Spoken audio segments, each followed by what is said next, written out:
আসসালামু আলাইকুম। আজকে আমরা আসসালামু আলাইকুম এর তারকিব করব। আমরা জানি আসসালামু আলাইকুম শব্দের প্রথম অক্ষরে আলিফ লাম আছে।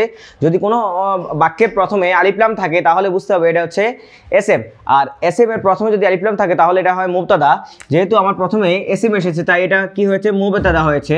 আমরা জানি মুবতাদার পরবর্তী যদি আলা থাকে অর্থাৎ হরফে জার বা কাফলা মুআমিন মুসকালা রুব্বা হাসামিন আদাফি আনা আলা হাত্তা ইলা, এগুলো যদি থাকে হরফে জারের পরবর্তী যে অংশটা আছে সেটাকে বলা মাজরুর। হরফে জার আর মাজরুর যদি জুমলায় ফেলিয়ার মধ্যে আসে তাহলে এটা ফিল ফাইলের সাথে মিলে জুমলায় ফেলিয়া হয়ে যাবে। কিন্তু যদি এটা জুমলায় ইসমিয়ের মধ্যে আসে তাহলে এটা অবশ্যই একটা কি যাবে, শিবে জুমলা। আমরা এখানে শিবে ফেলটা নিব মাউজুদুন সাবিতুন দাবিতুন ওজনে একটা আমরা ফেল নিব।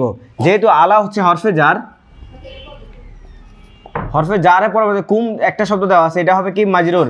জার মাজরুর মিলে আমরা জানি মুতাআল্লাক হয়। মুতাআল্লাক কার সাথে মিলিত হবে? ফেল এবং ফাইলের সাথে। আমরা জানি এখানে যেহেতু ফেল এবং ফাইল নাই তাই আমরা শিবে জুমলা মাউজুদুন নিব। মাউজুদুন আমরা জানি শিবে ফেল, শিবে ফেল। এর আগে আমরা জানি যেহেতু এটা হচ্ছে জুমলা ইসমিয়ের মধ্যে আসছে, এর আগে একটা এসএম থাকে। এসএম থাকার কারণে এখানে ফাইল হুয়াটা হবে ফাইল।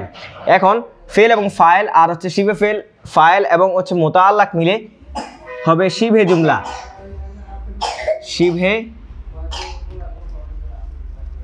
শিবে জুমলা।